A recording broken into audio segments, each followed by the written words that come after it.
나아가자. 아멘.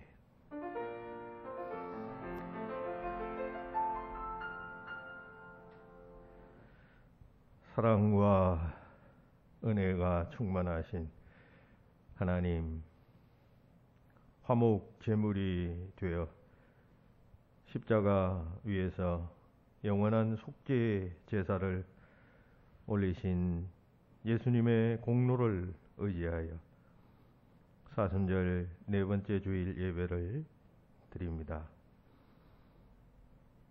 얼어붙었던 땅에 3월의 따뜻한 봄볕을 주심같이 차갑게 식은 저희들의 마음에도 주님의 따뜻한 사랑을 비추어 주시옵소서. 은혜의 단비를 내려주시고 오늘도 지치고 상한 마음으로 성전을 찾은 주의 자녀들을 어루만지시사 평안과 위로와 기쁨을 충만하게 채워 주시옵소서. 주 예수 그리스도의 이름으로 기원하옵나이다. 아멘.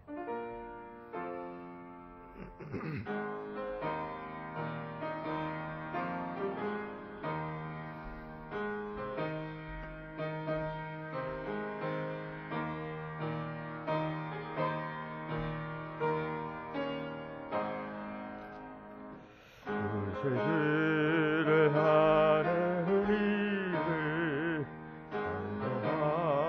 반성하고 내 삶과 뜻하여 죄를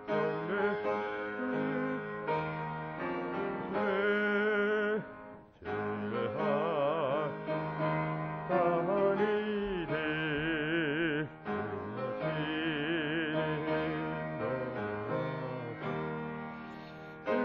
비로 구속하니 찬송 부르세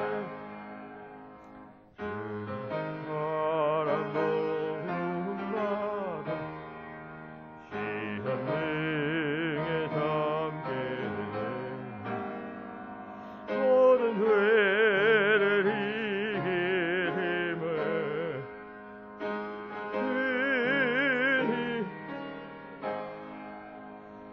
이길 힘을 영원토록 변함없는 성도들아 주를 믿어 이리 섬기세.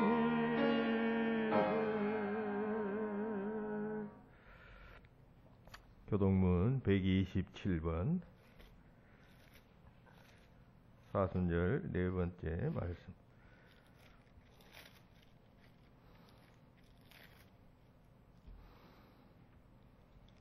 여호와를 자기 하나님으로 삼은 나라 곧 하나님의 기업으로 선택된 백성은 복이 있도다.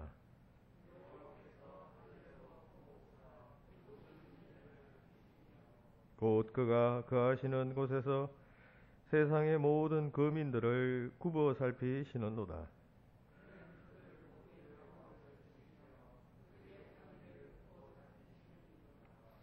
많은 군대로 구원 얻은 왕이 없으며 용사가 힘이 세어도 스스로 구원하지 못하는도다.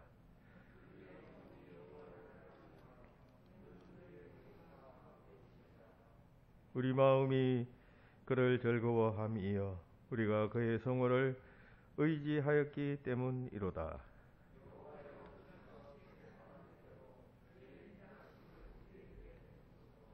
아멘. 다 같이 자매의 기도를 드리겠습니다.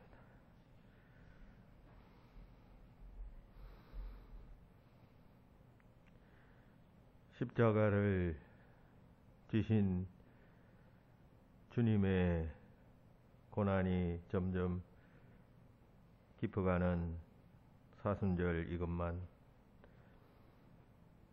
저희들은 허물과 죄악 중에서 한 주일을 지냈습니다. 세상 죄를 지신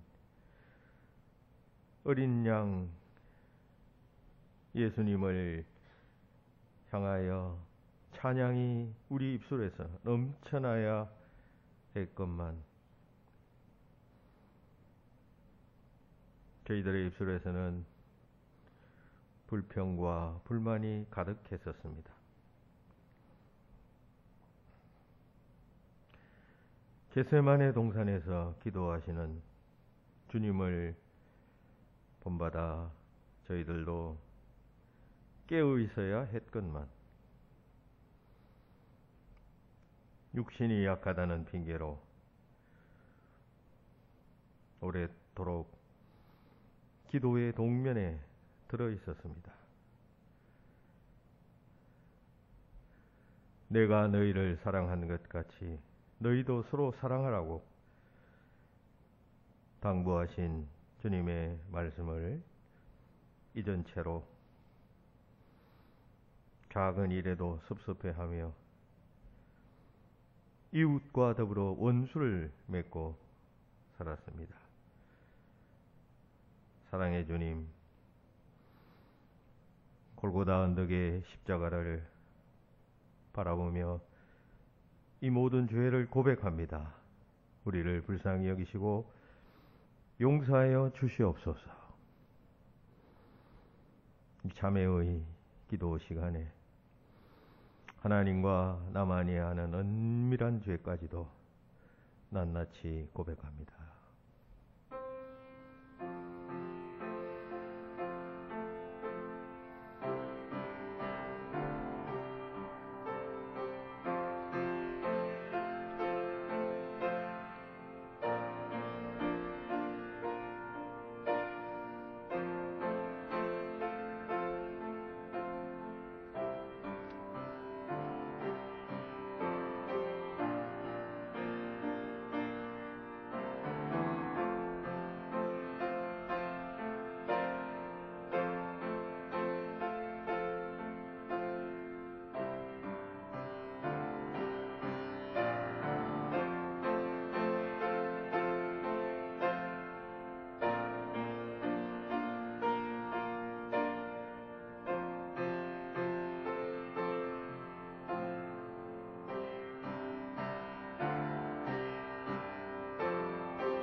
하나님께서 구하시는 제사는 상한 심령이라.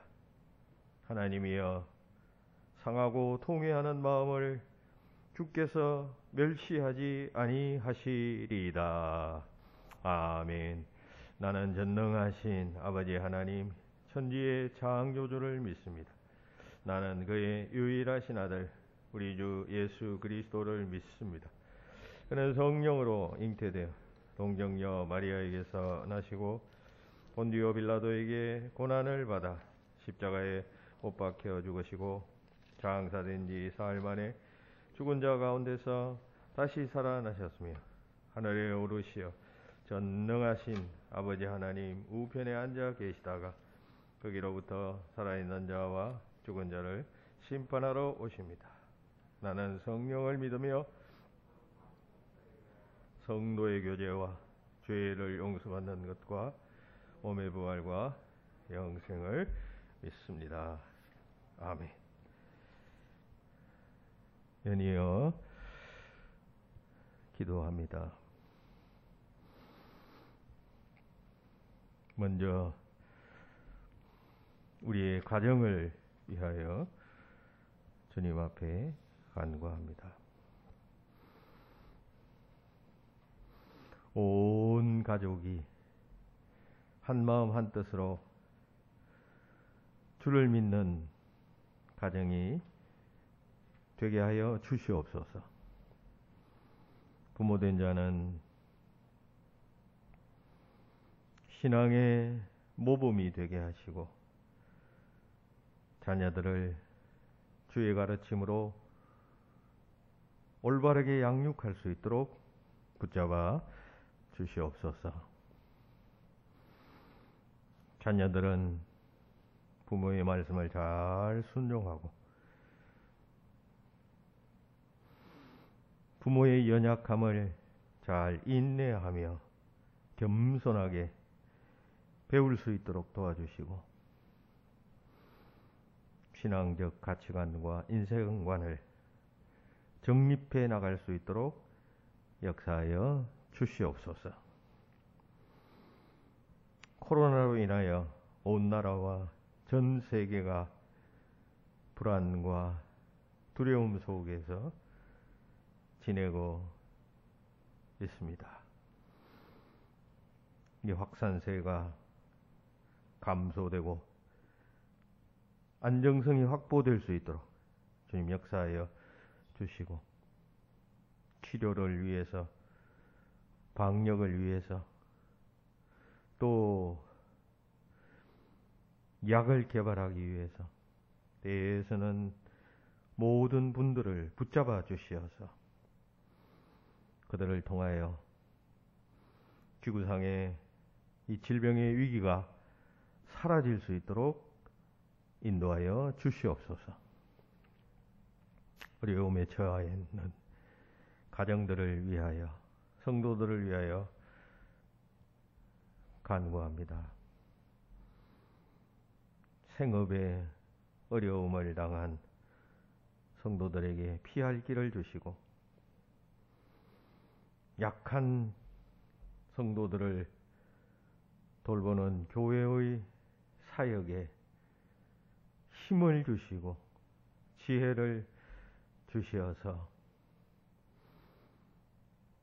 이 사명을 잘 감당할 수 있도록 동행하시며 슬픔과 환난을 당한 가정들에게는 주님의 위로하심을 더하여 주시옵소서.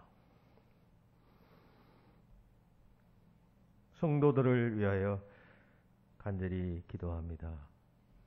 경건한 삶을 추구하며 또 하나님의 뜻대로 살기를 바라는 많은 성도들이 있습니다. 더욱 기도에 힘서게 하시고 주신 귀한 사명을 잘 깨닫게 하시며 앞서간 성도들이 처음 믿고 신앙의 도에 입문한 성도들을 잘 이끌어가기에 부족함이 없도록 성도들에게 능력을 더하여 주시옵소서. 교회 위에 기도합니다. 급변하는 주변 상황 능동적으로 대처하는 교회가 되게 하시고 하나님의 뜻을 잘 전파하는 주님의 교회가 되게 하시며 주께서 세우신 뜻대로 행하며 그 처음 뜻을 잊지 않고 수행해가는 우리 교회가 되도록 역사하여 주시옵소서. 나라를 위하여 기도합니다. 공의가 지배하는 나라가 되게 하여 주시고 빈부간의 격차가 줄어들고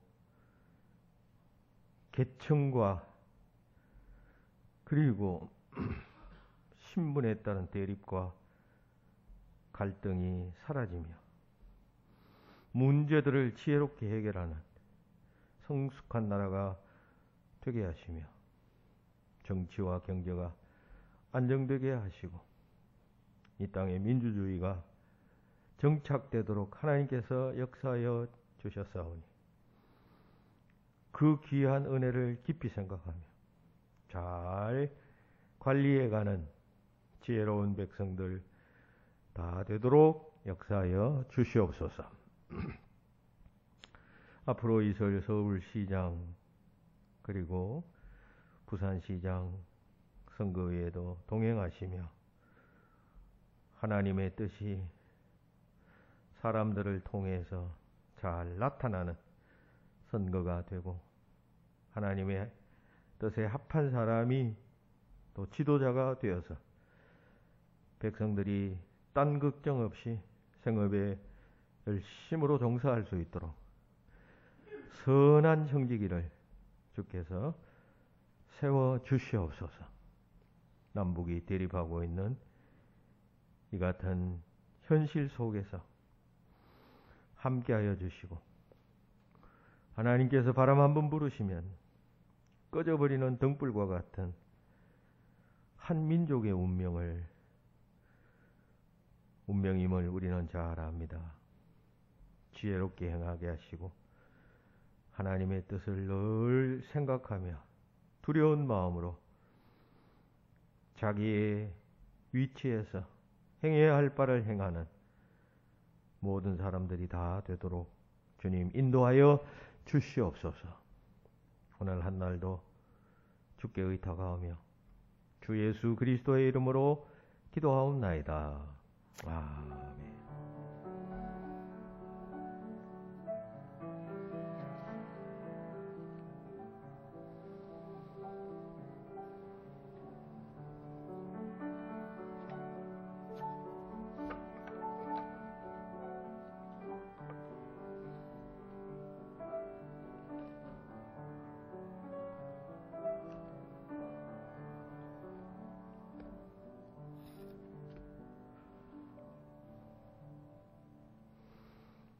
오늘의 말씀은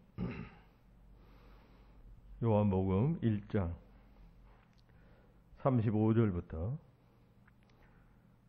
42절까지입니다. 요한복음 1장 35절부터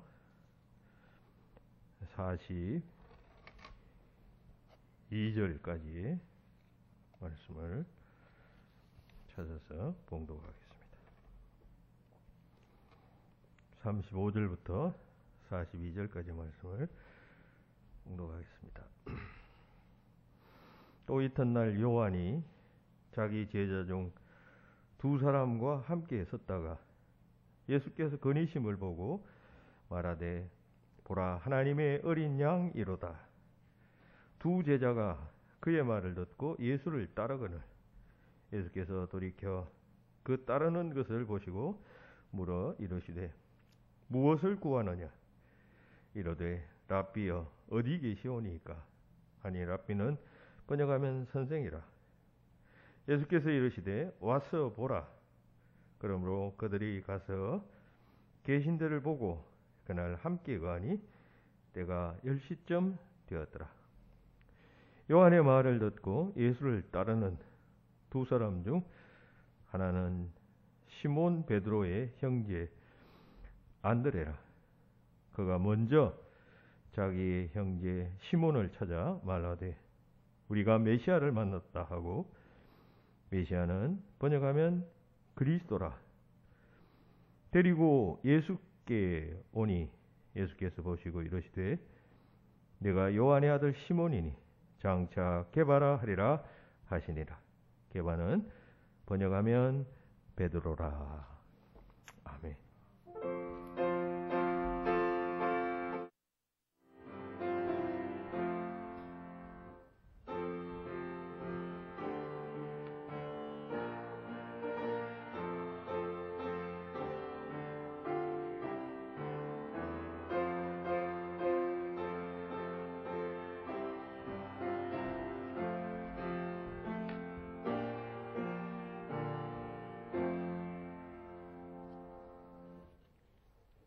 본문에는 베드로라고 하는 인물이 등장합니다. 안드레라고 하는 인물이 등장합니다.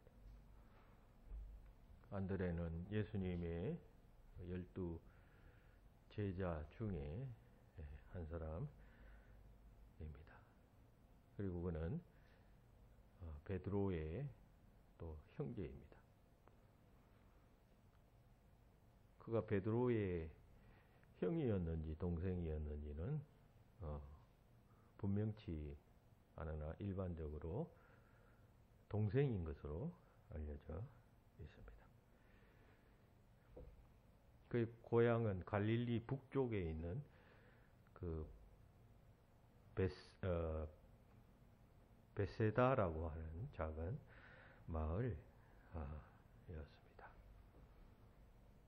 거기서 형제인 베드로와 함께 저부 생활을 하고 있는 중에 예수님의 부르심을 받고 예수님의 제자가 되었습니다.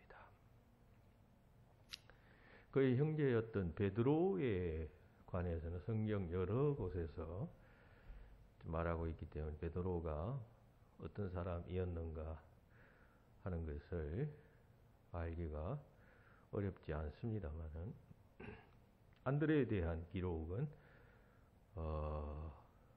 많지 않습니다.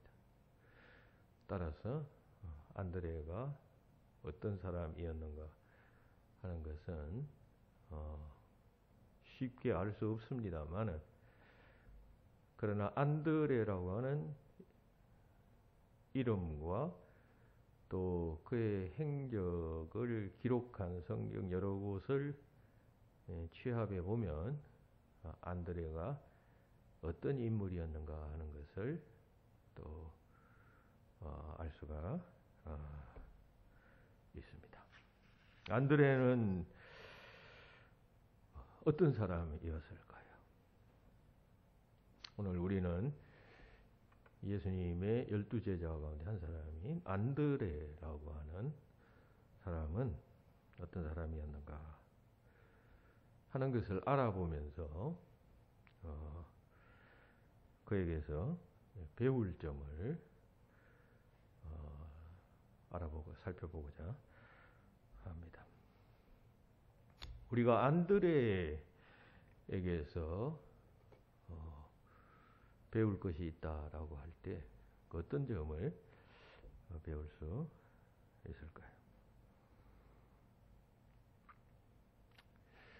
안드레에게서 배운다 할 때 그의 영성에서 우리가 배울 것이 있다라고 하는 것을 말하게 됩니다. 영성이라는 말은 신령한 그 영자, 신령 영자에다가 성품 성자를 씁니다. 영어로는 spirituality라고 그렇게 말하는데 어떤 사람의 신령한 품성 혹은 뭐 성질이라고 국어사전에는 되어져 있습니다. 그러니까 안드레에게는 어떤 신령한 품성이 있었는가 하는 것입니다. 안드레의 영성을 살펴볼 때 안드레에게 그 어떤 신령한 품성이 있었는가를 우리는 알게 되고 그 점을 오늘을 살아가는 우리 그리스도인들이 배울 수 있어야겠다라고 하는 것입니다. 오늘 우리가 읽은 이 본문을 비롯한 또 안드레에 관한 언급들이 나타나 있는 성경 몇몇 군데를 살펴보면 그가 어떤 영성, 어떤 신령한 품성을 가지고 있었는가 하는 것을 알 수 있게 됩니다. 그것을 여러분들과 함께 상고해 보기를 원합니다. 그리고 우리가 그의 영성을 우리도 본받을 수 있어야 하겠습니다.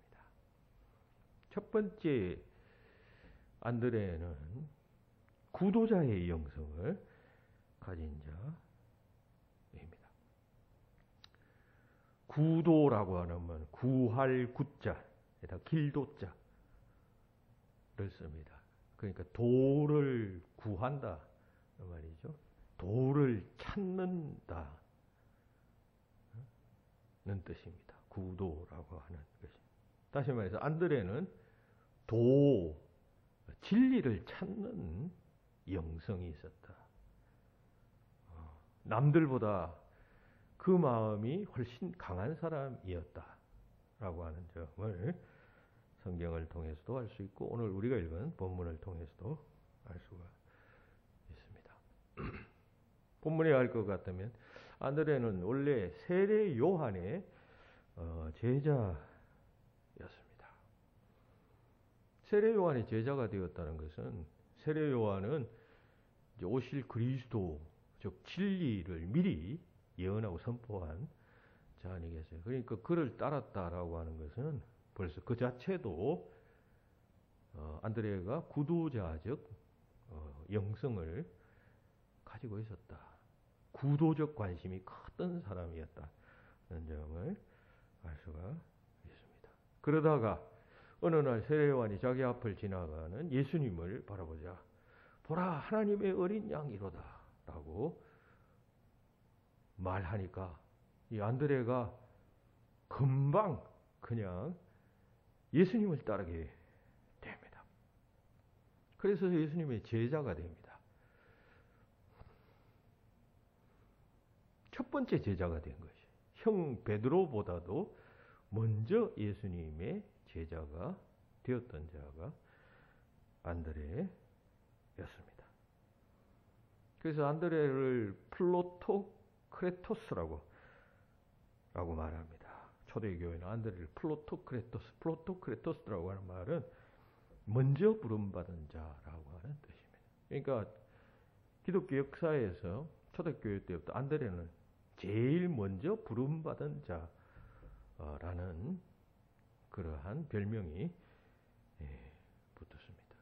그것은 그가 그만큼 구도적 관심이 있었기 때문에 진리가 무엇인가, 또 하나님의 말씀인 성경에서 예언된 메시아를 지금 찾는 마음, 세례 요한이 그 메시아의 길을 예비하는 자로 자신의 정체성을 드러내니까 거기 가서 배웁니다. 그러다가 세례 요한이 하나님의 어린 양, 세상 교회를 지고 가는 하나님의 어린 양이 저기 있다라고 말하니까 금방 그 예수님에게로 향했던 것입니다. 생각하기에 따라서는 옛 스승을 버려버리고 새 스승을 찾아간다라고 하는 것은 어떤 의미에서는 좀 섭섭한 일 아니겠어요? 어떻게 보면 또 배신같이 여겨질 수도 있습니다. 그럼에도 불구하고 안드레는 예수님에게로 갑니다. 물론 스승이 자기의 제자가 스승 세례 요한이 나를 따르다가 예수님에게로 가는 것을 스승 세례 요한도 바라고 있다라고 하는 사실을 안드레는 잘 간파했었기 때문이었겠죠. 그에게는 그런 구도자적 관심과 통찰력과 나아가서 결단력이 있었어요. 그럼 진리를 찾기 위해서는 버려야 할 것이 많잖아요. 우리가 참된 길을 가려면 자신의 삶도 버리고 포기하고 그리고 돌아서고 결단하고 해야 하잖아요. 뿐만 아니라 분별력도 있어야 합니다. 옳고 그름에 대한 판단력도 있어야 합니다.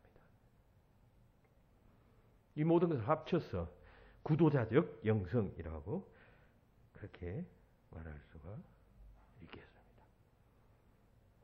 또 오늘 본문에 보면 그가 예수님을 믿고 이제 따르게 되었을 때 예수님께서 그에게 물으십니다.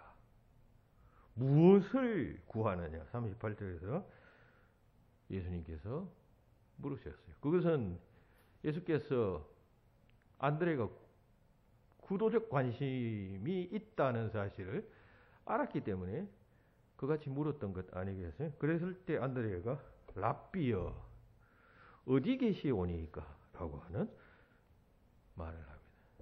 여기서 이 헬라어 원어 어디 계시오니까? 라고 하는 말은 당시 유대인들이 율법 교사의 가르침을 요청하기 위해서 흔히 사용하던 관용적 표현입니다.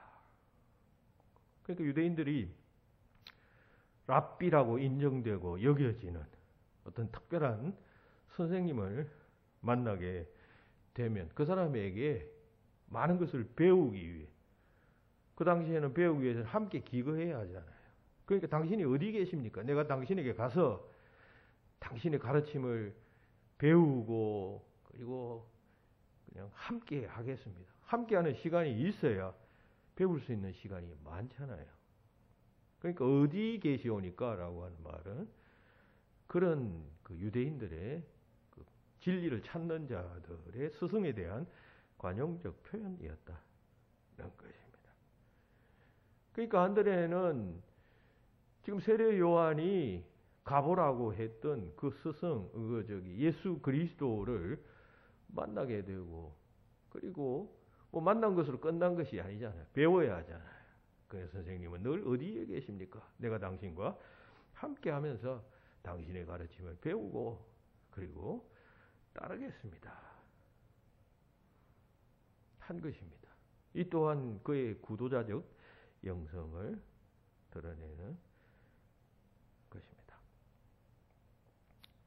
오늘 우리는 안드레의 이런 구도자적 영성을 본받아야 하겠습니다. 오늘 이 시대의 많은 그리스도인들은 예수를 그냥 슬쩍 접합니다. 슬쩍. 그 지나쳐 버립니다. 한 번 슬쩍 듣고 그냥 그냥 감상합니다.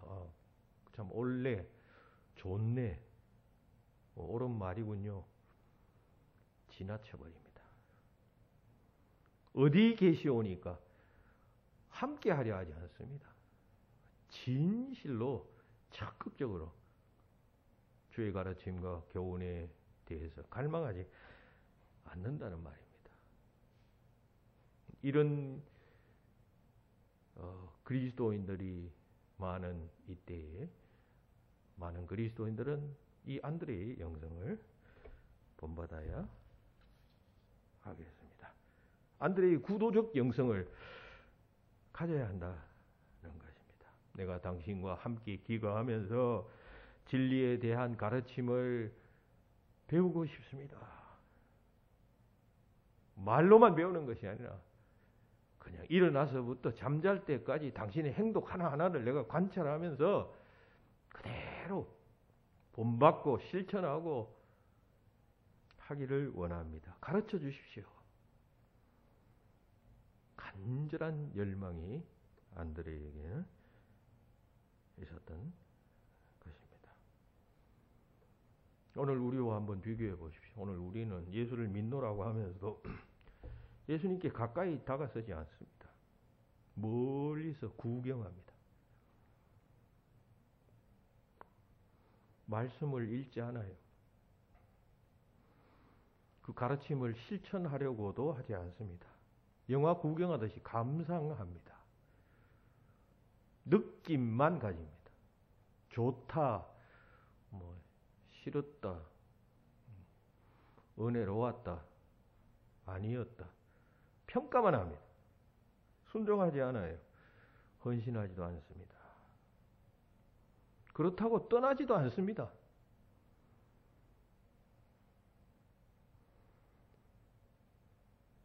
그래서 신앙생활에 기쁨이 없어요. 감격이 없어요. 동기 자체가 그렇게 되어 있는데 무슨 신앙으로 위한 감격과 희열, 기쁨이 생겨날 수가 있겠습니까? 그러니까 신앙생활이 억압이 됩니다. 신앙생활이 스트레스가 됩니다. 신앙생활하면 무엇보다도 그 진리를 접하고 진리를 깨달음으로 인해서 생겨나는 비교할 수 없는 기쁨이 샘솟듯 계속 솟아나야 하는데 그것 없이 신앙생활 하니까 이게 얼마나 고통스럽겠습니까? 신앙생활이. 얼마나 힘들겠습니까?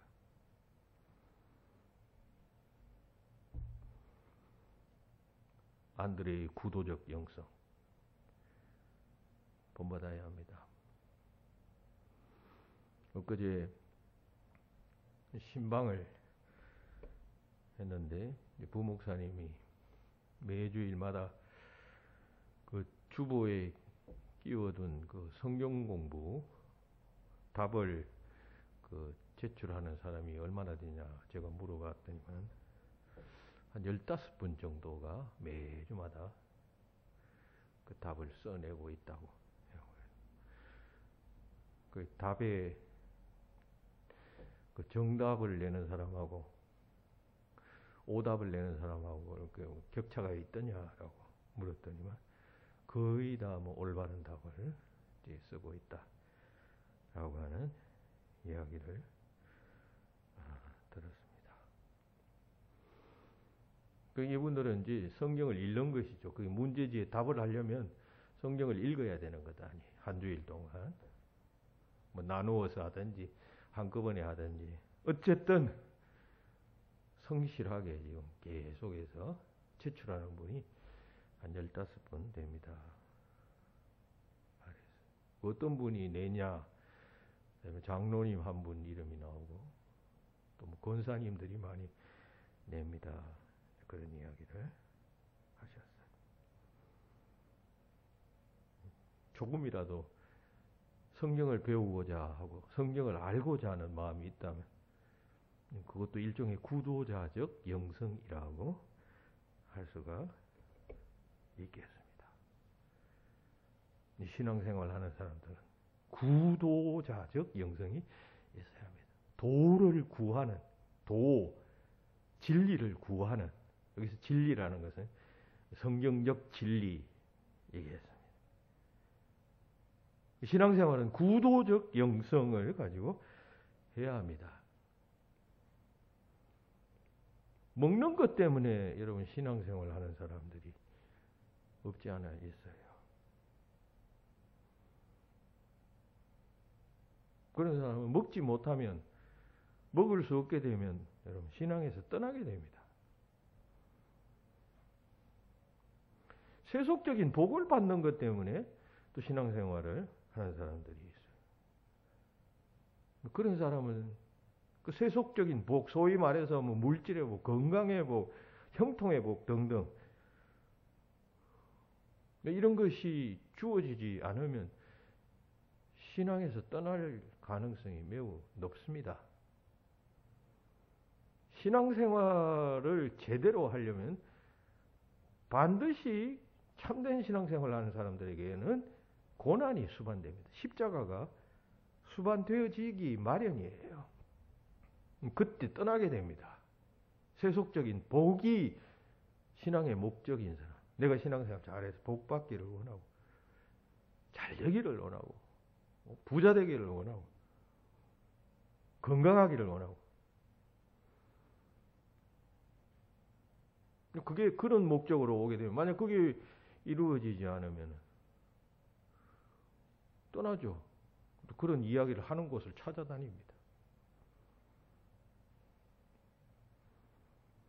오직 구도적 목적을 가지고 신앙생활 해야 합니다. 진리를 찾으리라. 진리가 무엇이냐? 내 인생을 송두리째 변화시킬 수 있는 참된 진리가 무엇이고 내 삶을 거기에 걸을 만한 그 무엇이 무엇인가? 그런 관심을 가지고 신앙생활해야 한다는 것입니다. 안드레는 그런 구도자적 영성을 가지고 있었습니다.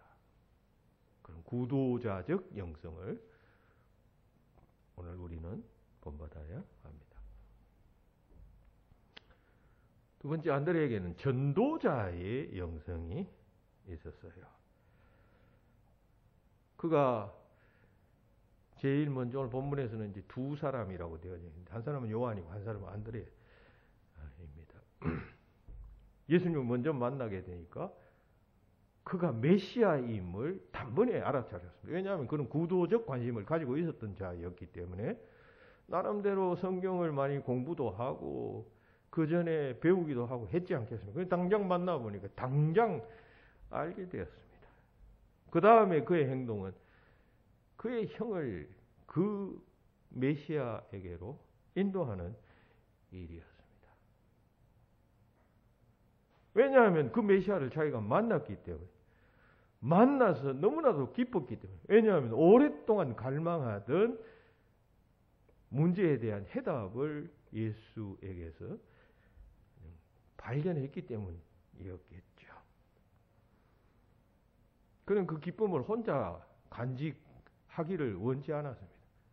제일 먼저 가장 가까운 형제 베드로에게 내가 메시아를 만났다. 형도 같이 갑시다. 해서 베드로를 예수에게로 인도하게 된 것입니다. 이때 벌써 예수님께서는 베드로가 장차 큰 일을 행할 것이다라고 하는 사실을 내다보시고 장차 너는 베드로가 될 것이다. 게바가 될 것이다. 라는 말씀을 본문에서 하십니다. 안드레에게는 그 같은 전도자의 영성, 전도자의 마음이 있었습니다. 여러분, 내가 예수 믿어서 세상이 주는 기쁨과는 다른 기쁨이 내 마음속에 생겼다면 그 기쁨을 나의 가장 가까운 사람에게 그리고 다른 사람에게 전하는 것이 인지상정입니다. 당연한 것입니다. 그게 전도자의 영성이에요. 전도자의 영성이에요. 우리가 예수를 제대로 믿게 되면 제일 먼저 깨닫는 것은 믿음이 이 세상에서 제일 소중한 것이구나 하는 사실을 알게 됩니다. 그래서 우리가 찬송 94장에서는 주 예수보다 더 귀한 것은 없네라고 이 찬송 작사자는 노래하고 있잖아요. 그전에는 뭐 세상 부귀 영화 그 모든 것들이 삶에서 없어서는 안 되고 중요한 것이고 내가 추구해야 하는 것이라고 하는 것이라고 믿었는데 예수를 알고 보니까 그것보다 더 귀한 것이 없다라는 사실을 노래한 것입니다. 그러면 내가 그 사실을 알았다면 당연히 나의 가장 사랑하는 사람, 가까운 사람에게 그것을 전하는 것이 당연하잖아요. 내 자녀도, 내 부모도, 내 가족도 예수 믿어서 나처럼 행복하고 기뻐지기를 바라는 마음이 생겨나잖아요. 전도하지 않을 수가 없게 됩니다. 다시 말해서 안드레의 영성을 가지게 되어져 있습니다. 요한복음 12장에 보면 안드레의 이런 모습이 나옵니다. 헬라 사람들이 예수에 대한 소문을 듣고 예수님을 찾아오게 됩니다. 그랬더니 제일 먼저 빌립에게, 예수의 제자였던 빌립에게 이 헬라 사람들이 찾아와서 우리가 예수님을 좀 만나고 싶다 하니까 빌립이 다시 안드레에게 이 말을 전하게 됩니다. 그리고 나서 빌립과 안드레가 예수님에게 이 사람들을 데리고 가는 장면이 나와요. 추정할 수 있는 것은 처음에 빌립에게 데려갔을 때 빌립이 이 사람들 예수님에게 바로 소개하지 않고 안드레에게 데리고 갔다라고 하는 것은 빌립이 이 사람들을 예수님에게 소개하는 것이 맞는가 안 맞는가 해야 되나 말아야 되나 고민했다는 뜻일 것입니다. 그래서 안드레에게 어떻게 하면 좋겠느냐가 아마 의논했을 것입니다. 그 이야기를 들은 안드레는 빌립과 함께라고 되어져 있지만 그 사람들 바로 예수님에게 데리고 가는 장면이 나와요. 빌립과 달리 안드레는 왜 그랬을까요? 그는 생각했을 것입니다. 그들이 예수님을 만나면 내가 예수님을 만났을 때 생겨났던 그 변화와 같은 변화가 반드시 일어나게 될 것이다 라고 생각했기 때문이었습니다. 내가 발견했던 그 기쁨과 같은 기쁨이 이 이방인 헬라 사람들에게도 반드시 생겨나게 될 것이다 라고 생각했기 때문에 그들을 데리고 간 것이죠. 빌립처럼 긴가민가 뭐 데려가야 되나 말아야 되나 이것저것 따지고 생각하면서 이방인인데 필요가 있을까 이런 식으로 생각하지 않았다는 것은 이 안드레에게 그만큼 전도자의 영성, 전도가 주는 그 놀라운 역사에 대한 확신이 그에게는 있었기 때문입니다. 사람들 중에는 그 자기 집에 다른 사람들, 친구들을 이렇게 초청해서 함께 식사하고 교제 나누기를 좋아하는 사람들이 있습니다. 반면에 어떤 사람들은 자기 집에 결코 뭐 친구들이나 타인들을 집에 들이기를 꺼려하는 사람들도 있습니다. 이유는 무엇일까요? 좋아하는 사람들은 뭔가 자신이 그냥 행복하고 기쁘고 또 자신의 집에 무엇인가 자랑하고 싶은 것이 있기 때문에 초청하는 것이에요. 꺼려하는 사람은 무엇인가 자기 집에 오면 숨기고 싶은 것이 드러나고 그리고 감추고 싶은 것이 있기 때문에 오게 되면 뭐가 곤란해질 것이라고 생각하기 때문에 집에 방문하기를 싫어하는 것입니다. 전도도 마찬가지입니다. 예수 믿어서 행복한 사람은 꺼리낌 없이 전도합니다. 너도 나처럼 이렇게 행복해져 보라는 뜻으로 전도하는 것이죠. 그런 예수를 믿어도 별로 신통치 않는 사람은, 기쁨이 없는 사람은 그렇게 믿는 자기를 보이고 싶지 않은 차원에서 전도하기가 쉽지가 않습니다. 내가 별로 뭐 신앙생활에도 기쁘지 않은데 뭐 나같이 믿어서 나의 그런 모습을 보여주고 싶지 않는 마음들이 있기 때문입니다. 그러니까 우리가 예수 믿어 기뻐해야 하고 행복해야 합니다. 이것은 뭐 그렇게 해야 한다 해서 할 수 있는 일은 아니죠. 참된 구도자의 정신을 가지고 예수님에게 나오고 신앙생활 하면 그냥 막아도 누를 수 없는 그냥 그 샘솟는 기쁨이 그냥 솟아나야 하는 것이에요. 진리 안에서. 그러면 여러분 전도하지 말라 해도 전도하게 됩니다. 그런 전도자의 영성이 그리스도인들에게 있어야 하고 우리는 그런 안드레의 영성을 본받아야 한다는 것입니다.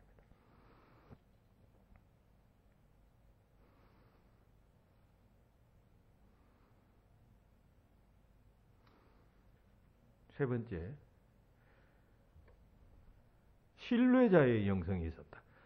신뢰자의 영성이라는 말은 주님의 능력을 신뢰하는 영성이 안드레에게는 있었다. 그런 뜻입니다.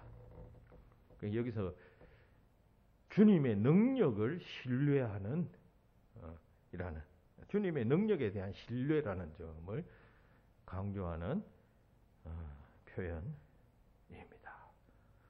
안드레는 주님의 능력을 믿는 그런 어떤 영성이 다른 사람보다 더 풍부했다.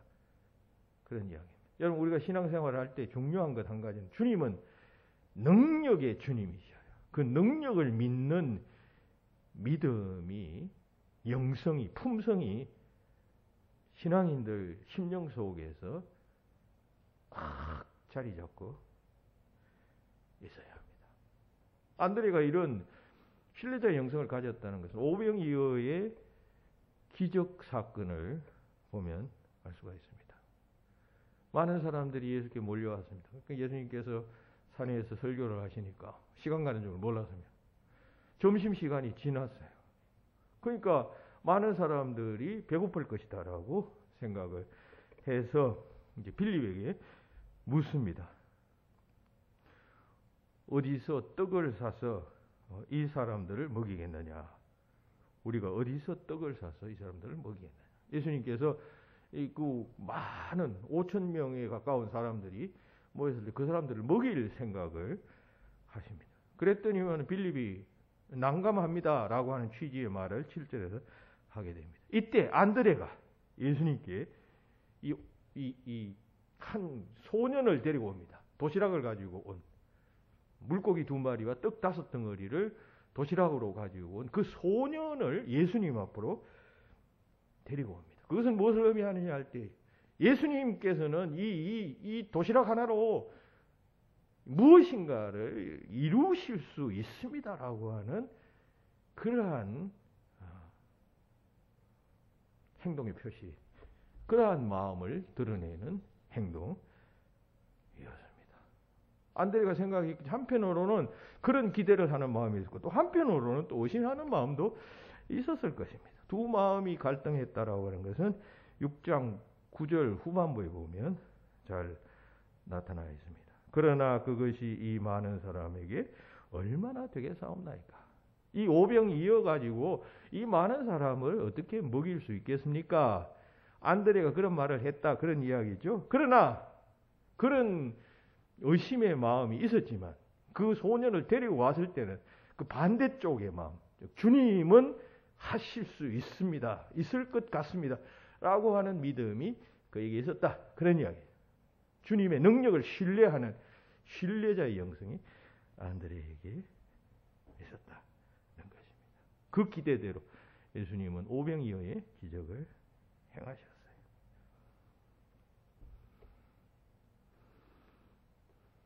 기독교 신앙은 사도신경의 첫 부분에서 말하는 대로 전능하신 하나님을 내가 믿사오며 이어요.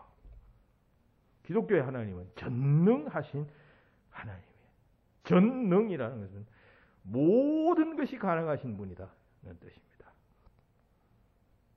우리가 믿는 예수님은 능력의 주입니다. 우리가 얼마 전에 설교에서 나누었습니다만 예수님의 첫 기적인 물로 포도주를 만드는 기적을 통해서 사도 요한이 그 첫 표적을 통해서 말하고자 했던 것은 예수님은 능력의 주이십니다. 예수님은 능력의 주라는 사실을 말하고자 했다 했죠. 그 당시 헬라의 술의 신에 대한 이야기가 있었는데 너희는 신화로서 그런 이야기가 있지만 여기 진짜 그 일을 행하시는 능력 있는 자가 있다. 그는 진정 하나님의 아들이다. 그 점을 그 첫 표적 기사를 통해서 요한은 말하고자 했다라고 했지 않습니까? 안드레 역시 예수님께서는 그런 능력이 있으신 분이심을 믿었던 것입니다. 그건 그냥 개인적인 어떤 자의적인 판단이 아니라 오랫동안 내려왔던 구약적 메시지와 선지자들의 말씀들을 통해서 메시아는 그 일을 행할 것이라는 성경에 이미 예언되어져 있지 않습니까?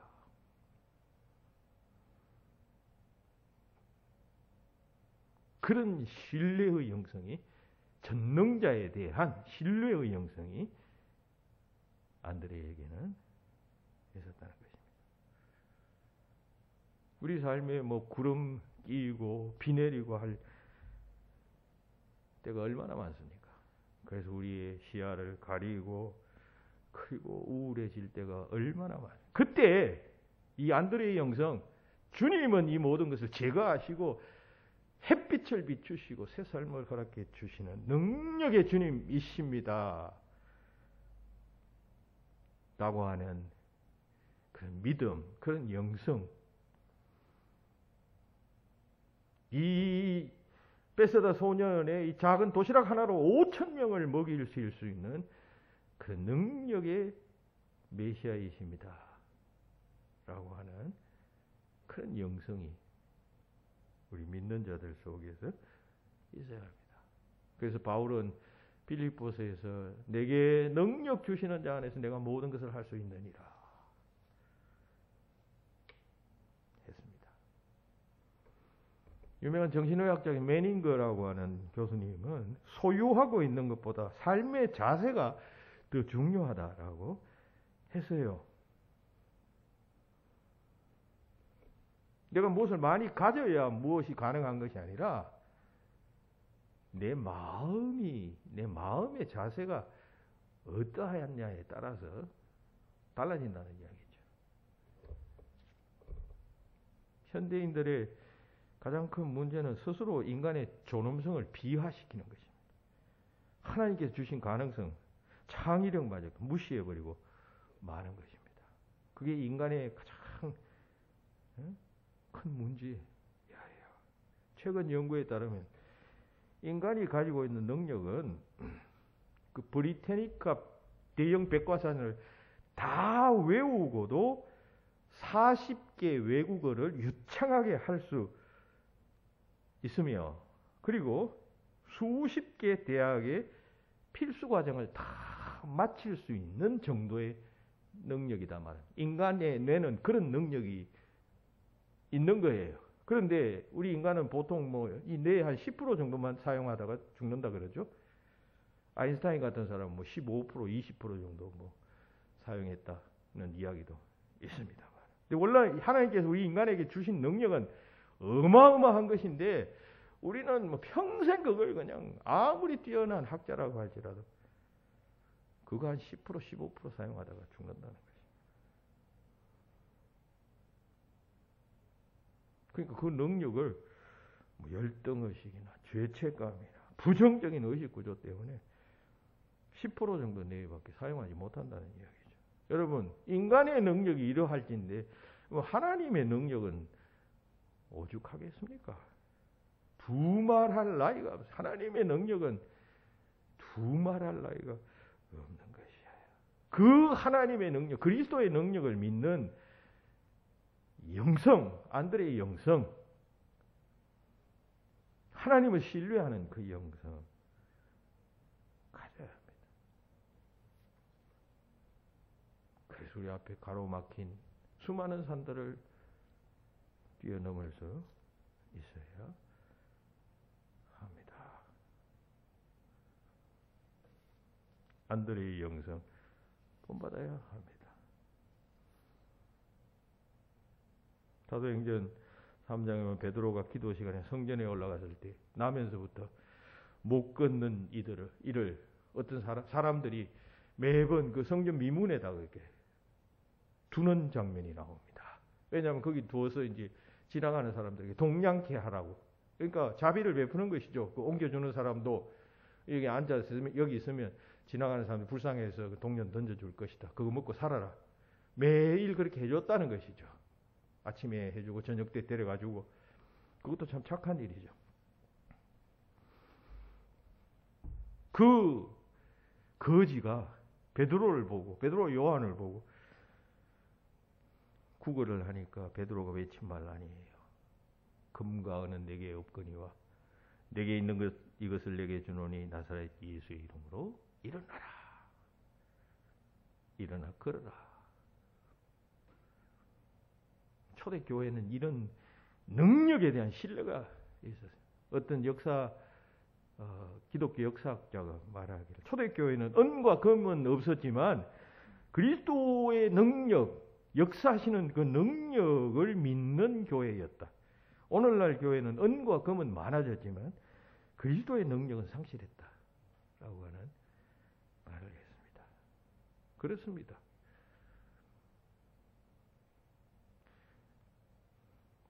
그리스도의 능력을 신뢰하는 영성이 상실된 크리스찬이 되면 그건 죽은 신앙이에요.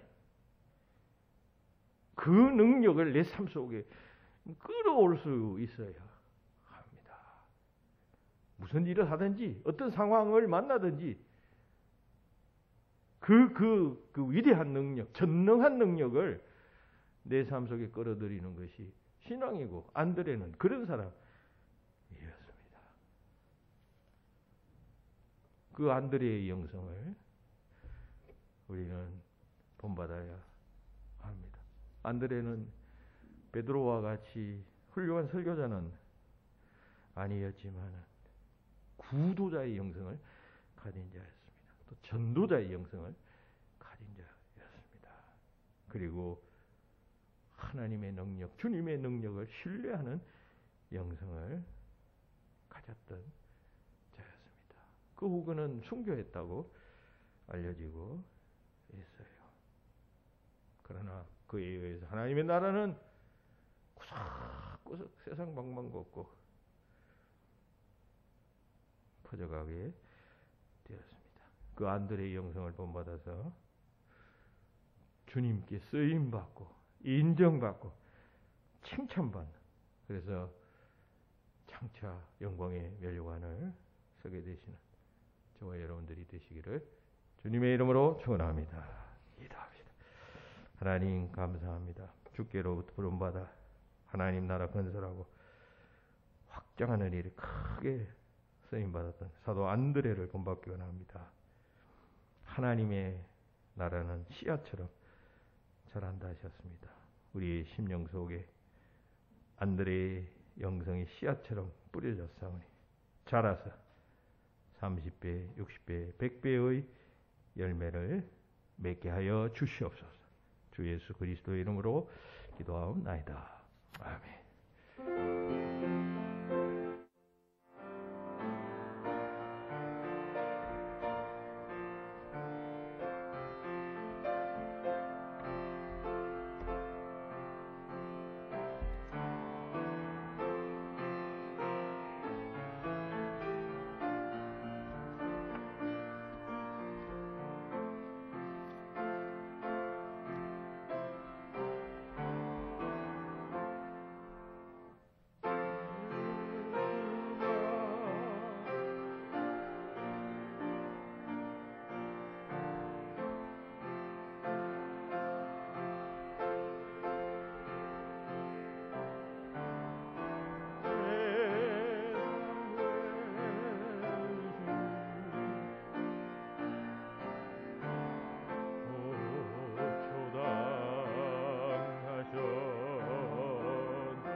사절 하겠습니다. 아름답다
이순자 권사님 지켜주시고 인도하심 감사 영광 돌립니다. 하나님 은혜를 감사합니다. 우리 죄를 위하여 십자가에서 피 흘려 돌아가신 흠없고 죄 없으신 주님의 그 고난을 묵상하며 주님 앞에 감사합니다. 이렇게 살라 하시는 주님의 음성도 들었습니다. 바른 삶, 주님 기뻐하시는 영성의 소유자들이 다 되도록 인도하여 주시옵소서. 한 주간 삶 가운데 지켜주시고 인도하시느니 감사하며 영광을 돌립니다. 이순재 권사님 강건하게 하시고 그 삶이 이 세상에 빛이 되도록 복을 주시며 모든 그리스도인들도 주 안에서 기쁨과 감사의 삶을 살도록 역사하여 주시옵소서. 드리신 예물 기억하시고 하나님의 영광을 드러내시며 우리의 드림을 통하여 하나님의 역사가 이 땅에 점점 더 확산되어져 감을 생각하며 감사하며 더욱 자원하는 저희들이 되게 하여 주시옵소서. 주 예수 그리스도의 이름으로 기도하옵나이다. 아멘. 교회 소식 주보를 참고하시기 바랍니다. 사순절 의미 있게 보내시기 바라고요. 코로나 19 확정 판정을 받고 역학조사에서 동선을 거짓으로 진술한 그리스도인들이 벌금형을 선고받았다는 보도가 지난주에 있었습니다. 코로나에 감염되는 것은 부끄러운 일이 아닙니다. 누구든지 감염될 수가 있습니다. 따라서 정확하게 정직하게 또 동선을 보고하고 알림으로써 그러한 감염을 최소화하는 일에 힘써야 하겠습니다. 제76회 정기노회가 4월 27일 있겠습니다. 총대장로님들은 참석하시고 시찰회도 이번 주 목요일에 있습니다.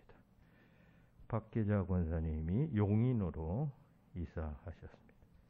이선혁 권사님이 강단꽃 기정해 주시고 예배 후에 여러분들에게 나눠드리는 마스크는 전영인 집사님께서 매번 기정하는 것입니다.